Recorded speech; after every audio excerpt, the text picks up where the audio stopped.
Hey, what's going on, guys, and welcome back. So last time I did a tier list video, you guys seemed to enjoy it. In that video, what we did was we took different types of monster taming games, like monster taming roguelike, Pokemon-like monster taming games, monster taming and farming games, etc. And we sort of ranked them based on my personal preferences. So farming was low on the list because I don't like farming personally, and RPGs were high on the list because I like RPGs. Today we're going to be taking a look at the monster taming games in 2022 that I've played, because there have been some released that I have not played. I haven't had a chance to play Rune Factory 5. I haven't had a chance to play Soul Hackers 2, so those aren't here. These are the games that I've played that released in full access or had a DLC or something to that extent this year, and we're going to be ranking them based on my personal opinion. Now, you will notice on the list that there is going to be two games that are present but haven't come out yet. I'm going to be ranking those kind of separately based on just how hyped I am for them, but for the rest of them, it'll just be based on how I enjoyed them, and I'll explain my decision for each of the rankings. No one on this list who ends up being lower than another game, I'm not saying that game is objectively better. I'm not saying anybody who's high on the list is objectively good. I'm just giving you guys my personal opinions. If any developers are watching this and your game isn't really where you think it should be, again, this is my personal opinion. This isn't me trashing on anybody. This isn't me not noticing the flaws with certain games. Again, personal preferences. And with that, let's do this. So the games I have here today are Ento Drive, which came out in full access this year, Mython Island, Digimon Survive, Monster Sanctuary Forgotten World DLC, Re-Legend, Pokemon Legends Arceus, Nexomon Abyssals DLC, Nexomon Complete Edition, which I included because it's just basically Nexomon 1 and 2, Temtem, Ultra Kaiju Monster Rancher, Coromon, and then the last two are the ones that haven't come out yet, Dragon Quest Treasures, and then the new Pokemon games. So we're going to start with some easy ones. You guys who have been following my channel, you guys are going to know. I'm going to throw Nexomon. See, okay, the thing about the Complete Edition, though, is while if you were just to ask me Nexomon 1 and 2, those games belong on S, I'd say yes, but the Complete Collection, I feel like, besides having just the two games together, didn't really add much. And if I'm not mistaken, I could be mistaken about this, the Abyssals DLC is not on cart. So I'll put them in S tier just because their Nexomon's just good, but they're going to be lower S tier. If they were just Nexomon Extinction or just Nexomon 1, maybe I'd put them higher S tier, but as a collection, they're going to be a little bit lower. So I'm going to put Coromon in S tier. The reason I have Coromon here, Coromon, again, S tier doesn't mean perfect, by the way. But Coromon, in my opinion, is an amazing monster taming RPG. The pixel art is great. The only thing it's lacking is a post-game, and that's in the works right now. Coromon is a ton of fun. It's just a good game in general. The gameplay is pretty good. The devs are constantly making updates and adjustments. Mobile's still on the way before I see the mobile when comments in the comment section. And just all in all, it's a solid game. Nexomon doesn't really need much of an introduction. It's just a really good Pokemon-like game with an amazing story. Gameplay could use more complexity, but still, nevertheless, really good. Abyssals, I'm going to put even higher than Coromon. I feel like Nexomon Extinction with the Abyssals update might be the #1 monster taming game this year for me. If we're talking about just total, as a whole, I think Nexomon with its DLC is probably my favorite monster taming game of 2022. Then we get into some of the games that are I guess you would say A rank. See, this might upset a lot of people, but I'm gonna put Temtem in A. And the reason I'm not putting Temtem in S, Temtem has a lot going for it.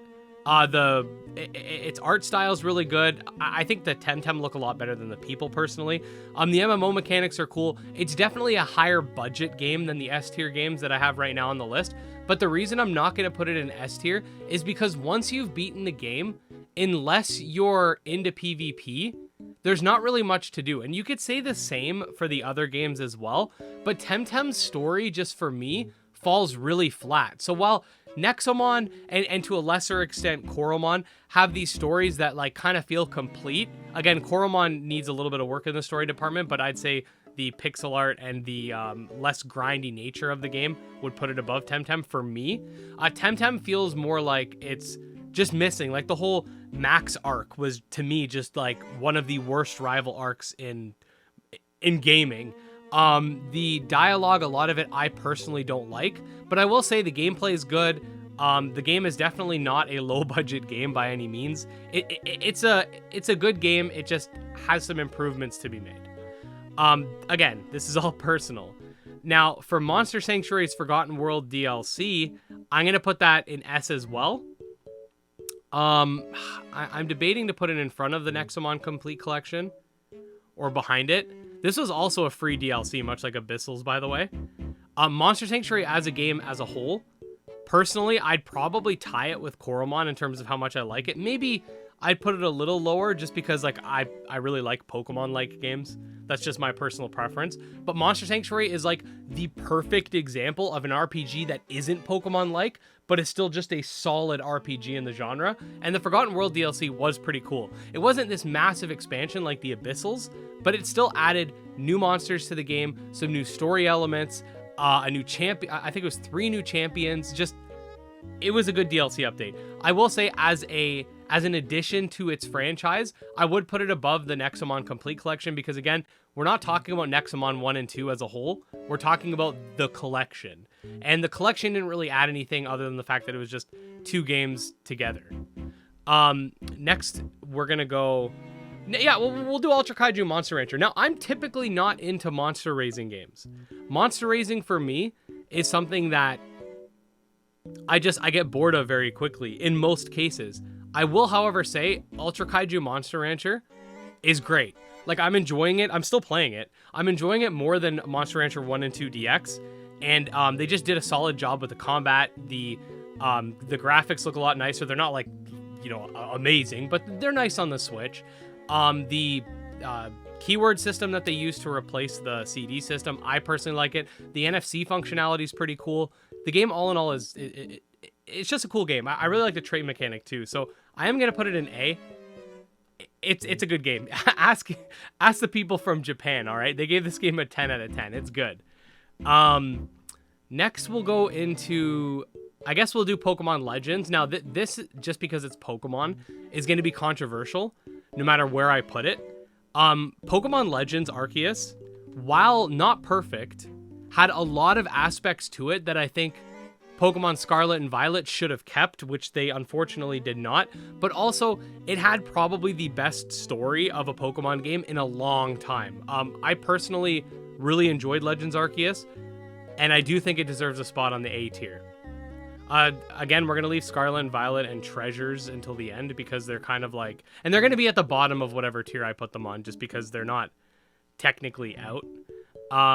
Next, we'll go Ento Drive. So Ento Drive is a 2.5D monster taming RPG, which generally speaking would be right up my alley, but I did have a couple of issues with the game in terms of its in-battle aesthetic. I really did not like how the game looks from a battling perspective. Like, I don't like that they still use the chibi sprite in combat, and a lot of the battles just felt kind of flat, if that makes any sense. Like, if you've played Ento Drive, it's very cheap. The developer's very talented. I just personally didn't vibe with this game very much. I wouldn't go as far as to put it in D tier.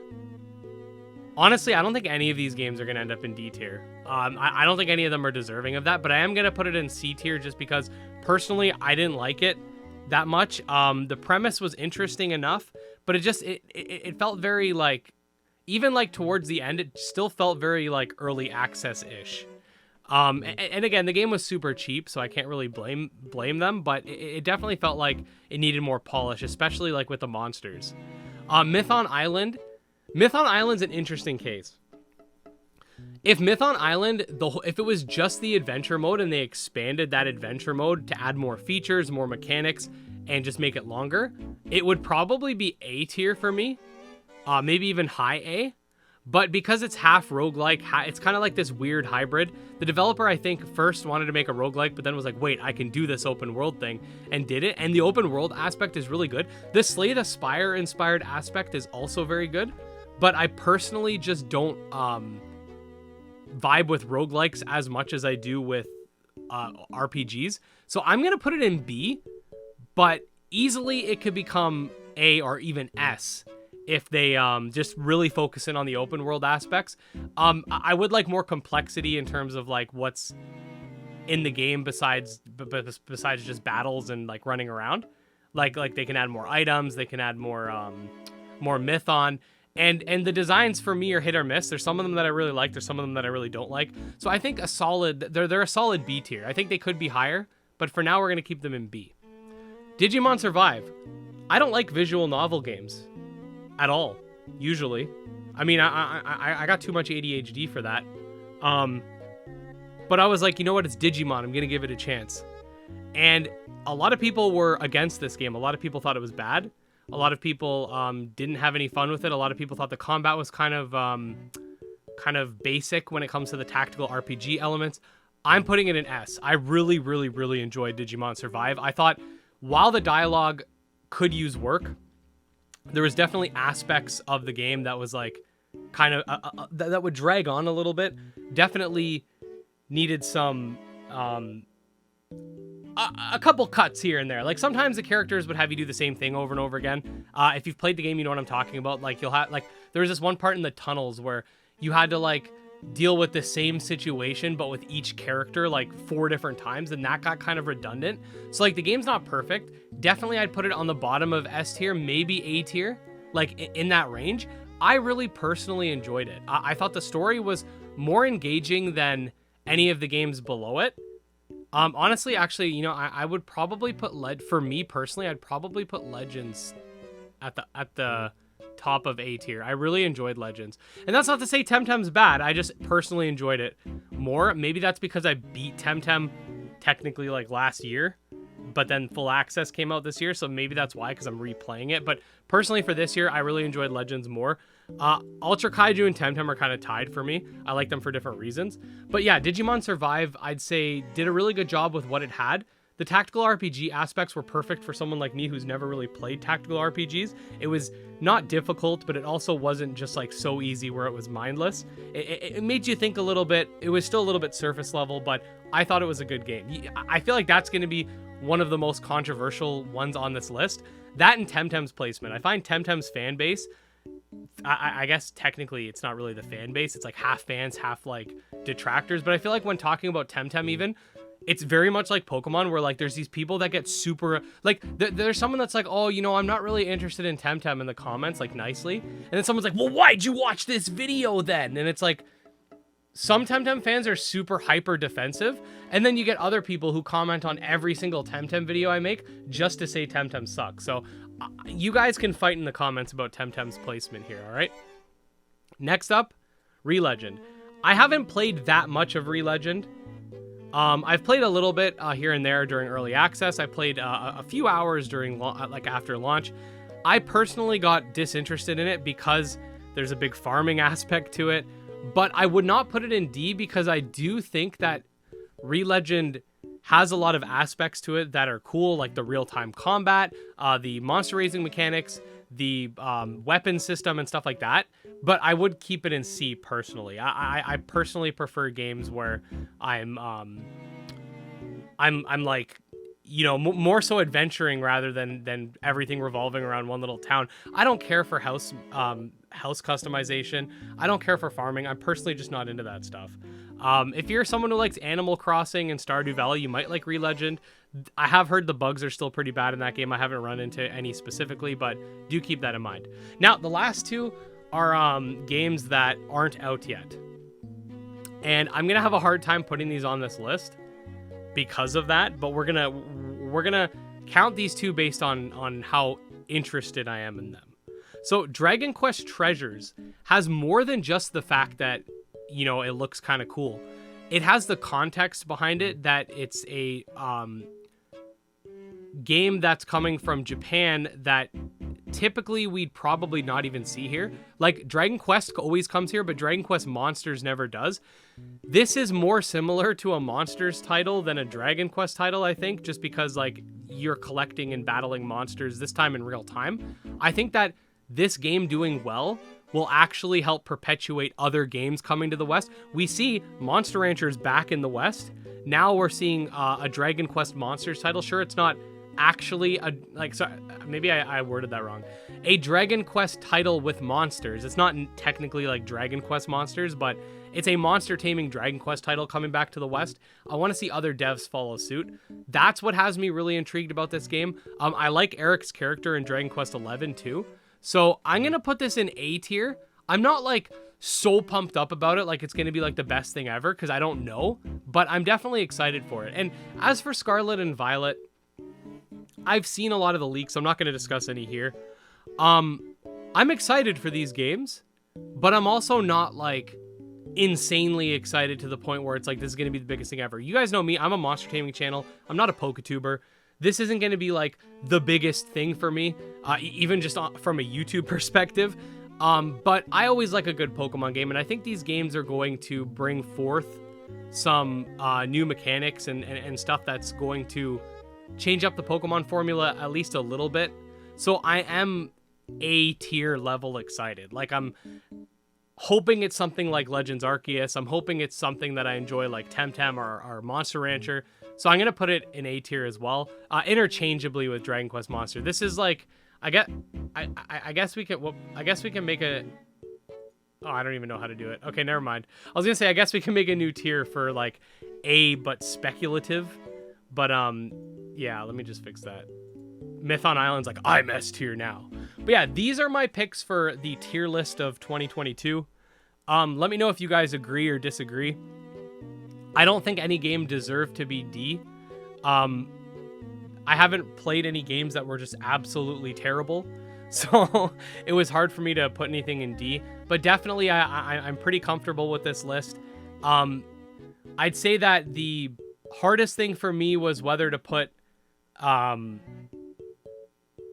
like Nexomon's complete collection like further up, or to put Digimon maybe high A. It's a little bit, I'm a little bit like, should I put it here? Should I put it here? I personally enjoyed it more than Arceus. I thought Arceus was good, obviously for different reasons.